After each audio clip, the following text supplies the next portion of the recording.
Hey mates, how are we all doing? Here's a part 3 video at the Oscar Scherer State Park. So while I was making my way back to my vehicle, I finally have stumbled upon this particular wildflower. This is something known as the Blackroot.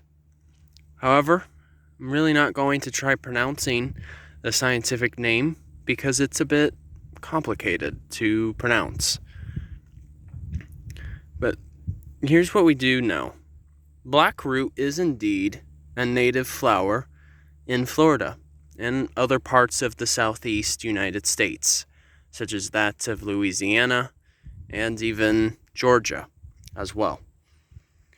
But the Blackroot actually gets its name from the fact that it has black roots. However, though, I'm not really going to take the time to dig the plant because there's really no use in doing so.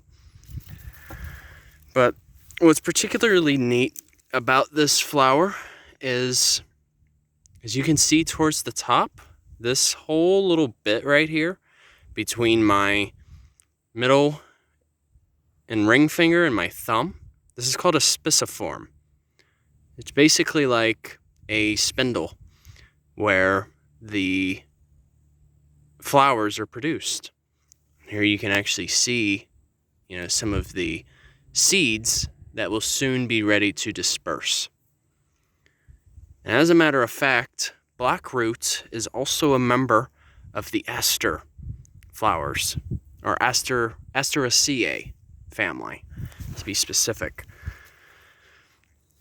Now, when you see it, the leaves are oftentimes lance-shaped, and it has a very inflorescent texture, which is just another way of saying that it feels a bit hairy to the touch, which it is. But then that's not the only thing that's fascinating about the Blackroot. This particular flower actually has a chemical compound known as Coumarin.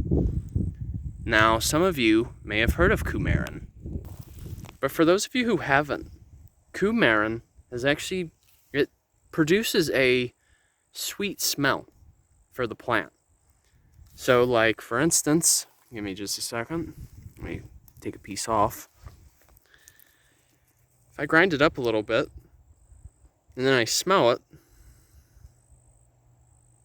yeah, it has I'm trying to think of how to, it has a sort of like a mint-like smell, a little bit. But Coumarin has actually been used as an extract to be used in perfumes, to produce that appealing smell. But that's not the only thing that's fascinating about Coumarin. The chemical also acts as a natural anticoagulant. So in other words, what that means is it acts as a blood thinner, to prevent blood clots in the body. Now, there is a brand name that uses such a chemical. I believe it's called Coumadin, something like that. I'll be sure to clarify it in the description. But it actually is used in basically pharmaceuticals and even in the hospital, if need be. And it's extracted from this very flower right here. However, though, apparently this flower is found to be liver toxic. So, in other words, what I'm trying to say is you most likely do not want to consume this as it is in its natural form. However, though, it has been used in a decoction of tea to help with constipation and promote, or basically act as a laxative. It even helps with coping headaches as well.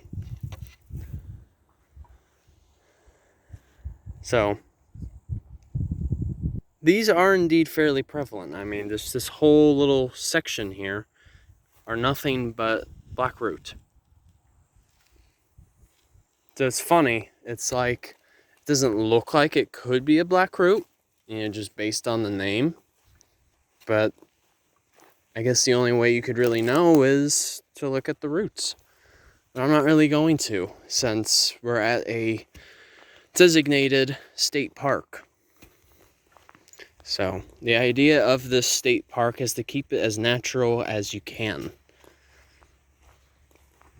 And actually, the last time I was here, this whole section of land, they were actually performing a prescribed burn. Which, by the way, you guys, it's highly recommended to actually experience one of those, by the way. It was really cool. Just seeing it in action. Crazy to think how that was already a month ago. Dang. That's wild. But yeah, you guys, that's a piece on the Blackroot. So, hope you all enjoyed that video.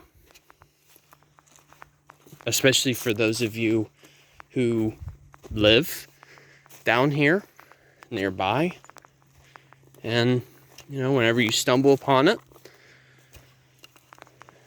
on your walks, you can use my video as a reference. Alright, you guys. Take care. Enjoy your Sunday. And Journey on a Journey is once again outwards. Take care, folks. See ya.